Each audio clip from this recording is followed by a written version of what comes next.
श्री सच्चिदानंद सतगुरु साईनाथ महाराज की जय। सभी साईं भक्तों को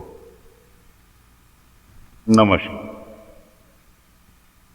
साथियों, कथा प्रारंभ करते हैं। पिछले भाग में आपको सुनाया था कि बाबा कोपर गांव जा रहे हैं गोपीचंद जी क्या मां अम्बे की पूजा के लिए, और जंगल में किराए पर आकर छोटे रास्ते की जगह लंबे रास्ते पर निकल उधर एक राहजनी करने वाले व्यक्ति की जिक्र किया था। वो हाथ लगाए बैठा है बहुत देर से कि कोई राहगीर आए तो उसको वो लूट ले। चलते चलते बाबा अचानक रुक जाते।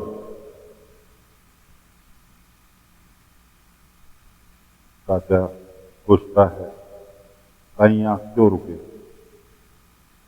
बाबा ने कहा कोई मदद के लिए पुकार रहा है। बाकी जो बाबा के साथ चल रहे थे केशव, अब्दुल, कहने लगे साईं हमें तो कोई आवाज नहीं आई। वहां एक बड़ा सा पत्थर पड़ा, पास ही में वो राहजनी करने वाला व्यक्ति छुपा हुआ।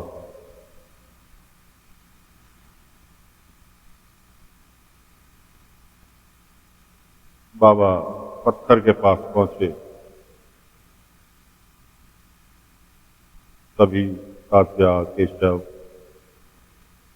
भीमा, अब्दुल चारों जने उनके पास पहुंच गए। बाबा ने कहा इस पत्थर को उठाना होगा।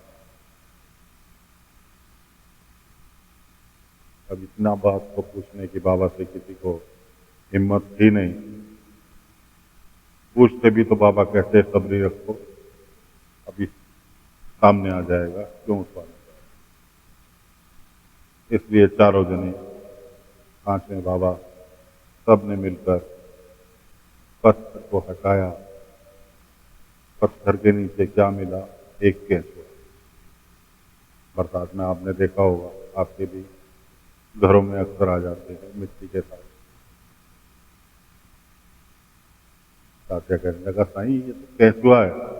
बाबा ने कहा हाँ, ये यहाँ से निकलना चाह रहा था क्योंकि पहले मिट्टी नमी थी, बरसात के कारण मिट्टी नम थी, तो ये अपनी गुजर बसर कर रहा था। लेकिन धूप के कारण बारिश हुई नहीं, अभी मिट्टी सूख गई। अभी यहाँ से बाहर निकलना चाह रहा था कहीं ठंडे एरिया की तलाश, इसलिए इसको यहाँ से निकलने में मदद चाहिए थी और ये मदद के लिए पुकार रहा था। तात्या कहने लगा साईं आप तो वो सुन लेते हैं जो कोई नहीं सुन पाता। केशव की मदद करके अब वो जो राहजनी करने वाला था लुटेरा, वो बैठा हुआ इंतजार करता रहा। ये लोग कभी आगे बढ़ गए, उसकी हिम्मत नहीं हुई, इनके पास तक गया। आगे चलते हैं तो बीच रास्ते में एक व्यक्ति दर्द से चटपटा रहा है, बीच सड़क में लेटा हुआ। बीच रास्ते में लेटा हुआ है। तात्या कहने लगा साईं लगता है इसको हमारी मदद की जरूरत है। सभी लोग, ये लोग चारों आगे आगे, बाबा पीछे पीछे। पास में पहुंचे इतने ये लोग पहुंचे, इतने उसकी वो बेहोश हो चुका। साईं इसे ऊदी चटा दें। बाबा ने कहा ऊदी से इसका कोई भला नहीं होगा, इसकी का भला तो कोई और ही करेगा, मेरे पास इसकी भलाई का नहीं। खैर रुको। बाबा ने आवाज लगाई, भाई सामने आ जाओ, हमें तुम्हारी मदद की जरूरत है। 2-3 बार आवाज लगाई तो पता लगा कि एक काले रंग का सांप लहराता हुआ सामने आ। अब बाबा तो पल पल की खबर जान लेते थे कि क्या हुआ कैसे हुआ। बाबा ने उसके साथ से कहा कि इसे क्षमा कर दो, इसने अनजाने में तुम्हें नुकसान पहुंचाया है, इसे माफ कर। केवल तुम माफ करोगे जब ही इसके प्राण वापस लौटेंगे। सांप सुनता रहा और वापस लौट गया। सारे परेशान कि साईं ये तो वापस लौट गया। बाबा ने कहा ये है नागिन, और इस व्यक्ति ने जल्दीबाजी में इसके तुरंत के बच्चे के ऊपर पैर रख दिया, अनजाने में रख दिया कि वहां दूर इसका बच्चा पड़ा है जो कि अधमरी हालत में है, अपने प्राण निकलने का इंतजार कर रहा है। इसलिए इसने गुस्से में आकर इस व्यक्ति को काट दिया, जिसके कारण ये मृत्यु की नजदीक। बाबा जहां उसका बच्चा अधमरा पड़ा था नागिन का, बाबा और ये चारों लोग उसके पास पहुंचे और फिर दोबारा से प्रार्थना कर कि भाई उसने अनजाने में तुम्हारे बच्चे पर पैर रखा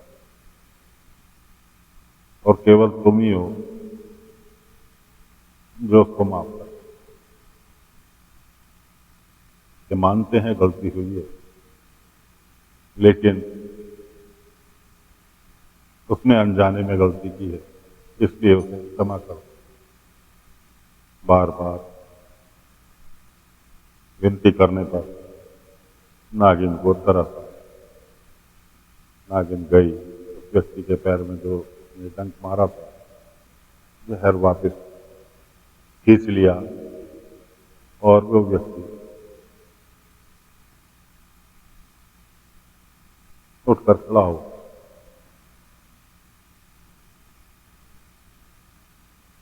कि साईं आपकी वजह से मेरी जान बची। बाबा कहने लगे जान मेरी वजह से नहीं बची, जान इसकी वजह से बची। और उसकी सांप के ऊपर निगाह पड़ते के साथ ही वो तो डर के मारे 10 कदम पीछे को भागा। बाबा ने कहा अनजाने में तुमने इसके बच्चे पर पैर रख दिया, जिसके कारण वो अधमरी हालत में वहां पर पड़ा हुआ। विनती करने के बाद इसने तुम्हें क्षमा किया और तुम्हारा तो वापिस की। ये इतने क्रोध में थी कि इसने तुम्हें डस दिया।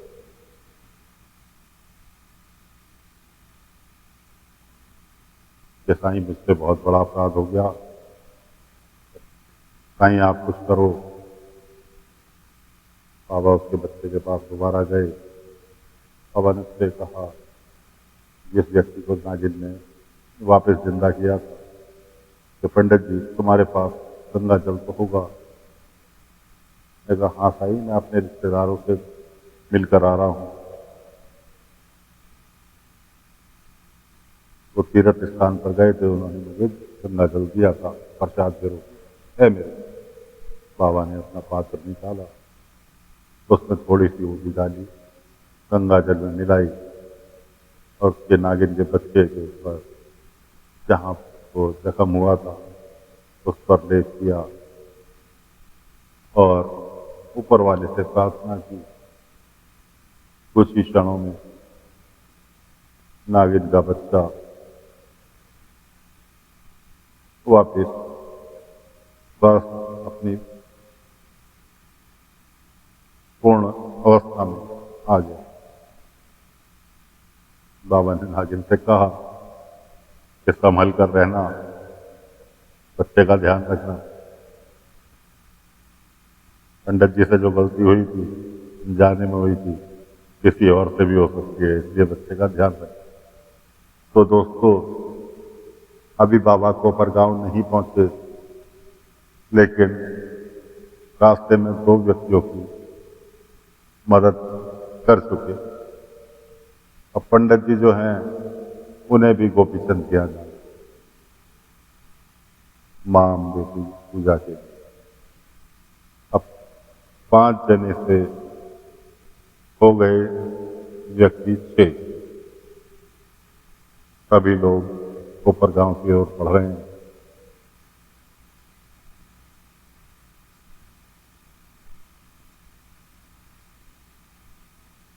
तो साथियों, फिलहाल कथा को यही विराम देते हैं। अगले अंक में आगे की कथा लेकर फिर हाजिर होंगे। आज्ञा चाहते हैं। अपना प्यार, अपना साथ सदैव हमारे साथ बनाए रखें। बहुत ही शीघ्र साईं ध्यान योग की ओर से मेडिटेशन का कार्यक्रम लेकर आ रहे हैं आपके लिए, कि जितने भी भाई लोग हमारे साथ जुड़े हुए हैं सभी बाबा से बहुत प्रेम करते हैं, लेकिन साक्षात्कार कोई नहीं कर पाता। कैसा साक्षात्कार? कि बाबा को बोलें और बाबा तुरंत जवाब दें। ऐसा साक्षात्कार आपको जरूर एक दिन प्राप्त होगा। बहुत शीघ्र आपके लिए लेकर आ रहे हैं मेडिटेशन का प्रोग्राम, कि ध्यान योग में कैसे जाएं और अपने इष्ट देव साईं भोलेनाथ, माँ अम्बे, बाबा खाटू श्याम, आपके जो भी इष्ट देव हैं उनसे आप स्वयं बातचीत कर सके। तो साथियों, आज्ञा दीजिए। ओम साई राम, ओम साई राम, ओम साई राम।